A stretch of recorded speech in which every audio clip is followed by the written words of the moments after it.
Oke baik, kembali di Perempuan Bicara kita lihat benar nggak sih ada kontradiksi antara Undang-Undang Omnibus Law dan juga RUU KIA. Coba Ibu Mira juga ikut baca ya sama saya ya. Di sini kita baca dulu. Nah, membandingkan hak cuti melahirkan di RUU KIA dan UU Ketenagakerjaan. Kita lihat lagi. RUU KIA versus UU Ketenagakerjaan. Siapa yang akan mengalah? Ini ada perbedaan yang signifikan seperti apa? Bu Mira mungkin sempat lihat juga perbedaannya apa? Jadi gini, kalau kami kan prinsipnya memegang Undang-Undang 13 tahun 2003 Ketenagakerjaan. Ya. Itu kan 1,5 bulan sebelum, 1,5 bulan sesudah. Dan mereka tetap mendapatkan upah secara full 100%. Full. Nah kalau yang RUU KIA naik, ini kan tadi 100% di 3 bulan pertama, 75% di 3 bulan setelahnya. Kemudian juga dari sisi masa cutinya sudah kelihatan sangat-sangat jelas dari 3 bulan ke 6 bulan, loncatannya luar biasa. Itu perbedaannya. Tapi lagi-lagi yang kita soroti jangan sampai nih yang tadi upah yang nggak full tadi. Ya, jadi kita minta upahnya 100% tetap. Nah kalau bicara tentang masa 6 bulan kah, menjadi 4 bulan kah, lagi-lagi saya tadi dari awal tolong DPR RI memanggil para stakeholder. Jangan terulang kembali membuat sebuah regulasi keputusan undang-undang itu tanpa melibatkan para pihak yang terkait. Oke, kita dengarkan ini catatan sangat penting. Baik, kita dengarkan dulu apa kata masyarakat ya soal RUU KIA. Setuju sekali. Oke, gini Mbak. Ya kebetulan saya juga tenaga kesehatan, juga saya seorang ibu ya pernah punya putra 2. Dukungannya kan untuk orang melahirkan ya kita jam malam ini fast, terutama untuk menyusui. Untuk 6 bulan kita mendukung sekali karena itu mendukung program ASI eksklusif. Positifnya ya memang waktu untuk keluarga lebih banyak memang, tapi untuk saya sebagai wanita sendiri, untuk negatifnya sendiri juga ada, yaitu perusahaan juga jadi mikir gitu kalau untuk rekrut pegawai wanita tentunya kan ada pro kontra ya. Jadi perusahaan akan mikir kalau rekrut wanita itu dengan cuti 6 bulan itu bisa jadi ngaruh ke kos beban.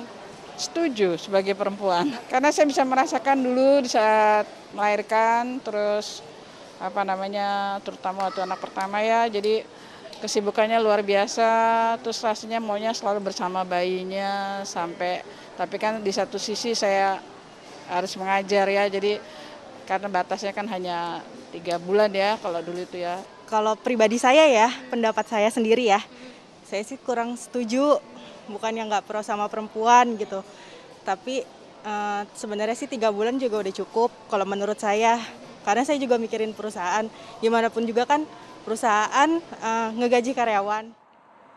Saya nggak kebayang ini nanti perbicaraannya di mejanya Bu Irma akan seramai apa.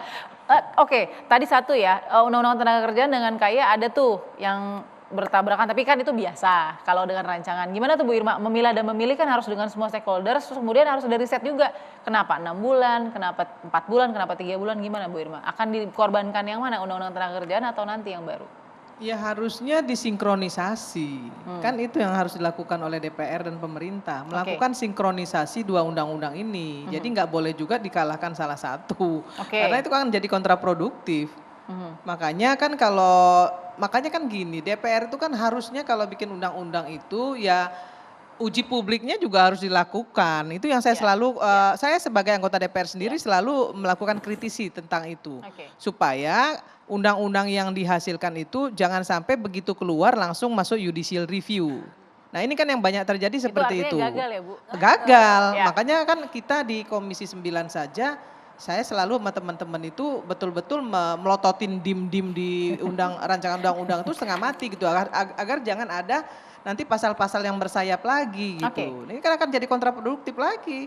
Rugi loh, ini buat undang-undangnya sudah lama, biayanya mahal, akhirnya nggak ada gunanya juga kalau kemudian masuk ke judicial review.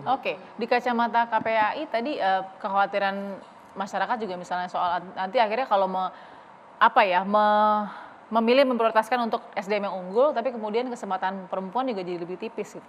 Di kacamata KPAI gimana Mbak? Ya kalau misalnya kita melihat begitu ya, kalaupun solusi, mungkin dengan kata 6 bulan misalnya itu kata maksimal. Mungkin tidak setiap perempuan membutuhkan 6 bulan juga sih.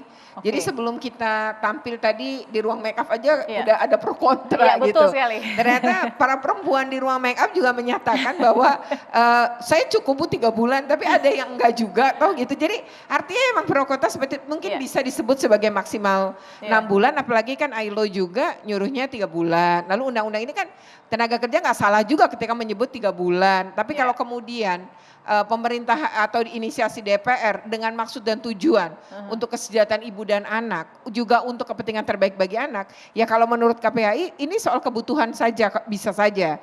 Jadi maksimal 6 bulan. Ibu dan anak, ya misalnya tadi kan udah ada jalan keluar tuh ketika pengusaha bilang kalau suruh ngasih daycare kami juga mau. Artinya ibu-ibu juga mungkin nggak khawatir ketika kemudian dia bisa menitipkan anaknya di perusahaan itu. Dan mungkin yang punya anak kecil juga nggak terlalu banyak. Dari beberapa daycare yang misalnya KPAI pernah pengawasan, ternyata di beberapa perusahaan, ini Jakarta ya kita ngambil sampelnya, dan juga pemerintah DKI kan juga punya daycare ya Bu di beberapa kantor-kantor wali kota. Yang nggak banyak juga, bahkan ada yang cucunya kemudian ketitipan gitu kan, ada tadi ibu bilang saudara-saudara terlibat, ternyata ada ibunya masih bekerja, maksudnya seorang dia neneknya, tapi dia kemudian dititipkan dan dia membawa cucunya juga di situ. Artinya tidak terlalu banyak juga gitu. Artinya kalau membuat ini menjadi maksimal mungkin sebuah pilihan, perusahaan juga mungkin tidak terlalu berat, dan mungkin perempuan-perempuan itu juga kan ada perempuan yang habis melahirkan dia beda problemnya gitu ya, berat itu kan juga banyak. Nah untuk mereka bisa menggunakan manfaat yang 6 bulan. Mungkin bisa begitu juga Mbak, tapi kalau bagi KPAI kan kepentingannya emang anak ya. Kalau ibu dengan anak keterikatannya kuat, kemudian juga maksimal nih di masa-masa dia baru lahir ini, saya rasa kan untuk kepentingan terbaik bagi anak tentu kami support gitu, dukung ini. Ibu Yani sebenarnya ini agak sedikit out of context tapi nggak apa, saya harus tanyakan. Bu, sebenarnya posisi perempuan sendiri ya pada saat kita bangkit dari pandemi, posisinya bagaimana sih dalam pekerjaan di perusahaan besar saat ini ya, general ingin tahu aja.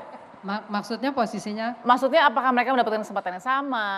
Hari ini? Ya hari ini setelah kita bangkit dari pandemi. Hari ini saya kira kalau mau bicara jujur, beberapa teman dan beberapa investor asing, mereka lebih suka dealing sama perempuan.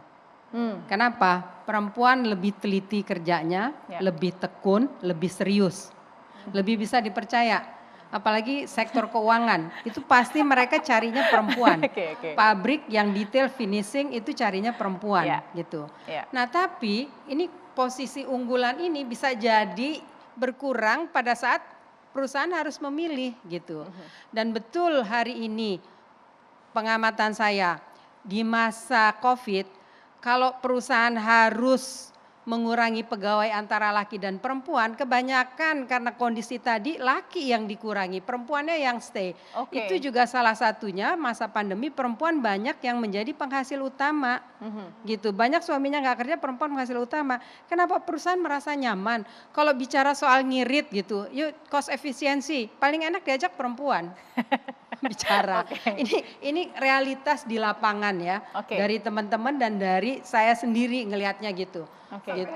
Sampai hari ini. Jadi sampai hari ini gitu. Dan mungkin sampai ke depan. Nanti kalau undang-undang keluar berubah itu bisa. Konstelasinya bisa bergeser itu agak mengerikan sih. Jadi